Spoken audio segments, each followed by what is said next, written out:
Hi friends, అందరికీ నమస్కారం. Friends, Tollywood ప్రముఖ గేయ రచయిత చంద్రబోస్ ఇంట్లో తీవ్ర విషాదం చోటు చేసుకుంది.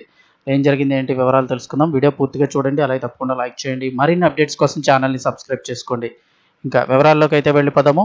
ఇండస్ట్రీలో విషాదం. గేయ రచయిత చంద్రబోస్ సోదరుడు కన్నుమూత. ప్రముఖ టాలీవుడ్ గేయ రచయిత చంద్రబోస్ ఇంట విషాదం చోటు చేసుకుంది. చంద్రబోస్ సోదరుడు గుండెపోటుతో కన్నుమూశారు. ఆయన మరణంతో చంద్రబోస్ ఇంట్లో తీవ్ర విషాదం చోటు చేసుకుంది. చంద్రబోస్ సోదరుడు రాజేంద్ర, ఆయన వయసు 60 సంవత్సరాలు. ఆయన రోజు గుండెపోటుతో మరణించారు. బిజినెస్ కోసమని బెంగళూరు వెళ్లిన ఆయన అక్కడి నుంచి అన్నమయ్య జిల్లా కలికిరి పట్టణంలోని తన స్నేహితుడైనటువంటి శ్రీనివాసరెడ్డి నివాసంలో శనివారం నాడు రాత్రి అక్కడే ఉన్నారని తెలుస్తోంది. అయితే అదే సమయంలో ఆయన అస్వస్థతకు గురయ్యారని చెప్తున్నారు. ఆదివారం నాడు ఉదయం తీవ్ర అస్వస్థతకు గురవడంతో ఆయన్ని వెంటనే అక్కడ దగ్గరలో ఉన్నటువంటి స్థానిక ప్రైవేట్ ఆసుపత్రిలో చికిత్స అందజేశారు. దాంతో ఆయన కోలుకున్నారు.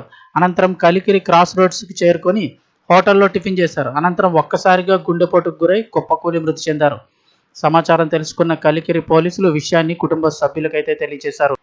చంద్రబోస్ సోదరుడు మరణంతో ఇండస్ట్రీలో విషాదం చోటు చేసుకుంది. సినీ ప్రముఖులు చంద్రబోస్ సోదరుడు మరణానికి సంతాపం తెలుపుతున్నారు. టాలీవుడ్లో ఎన్నో అద్భుతమైన పాటలను రచించారు చంద్రబోస్. ఆర్ఆర్ఆర్ సినిమాతో ఆయన రాసిన నాటు నాటు సాంగ్ కూడా ఆస్కార్ అవార్డు వచ్చిన విషయం తెలిసిందే. చాలా ఇంటర్వ్యూల్లో ఆయన కుటుంబం గురించి కూడా ఆయన అయితే చెప్పడం జరిగింది.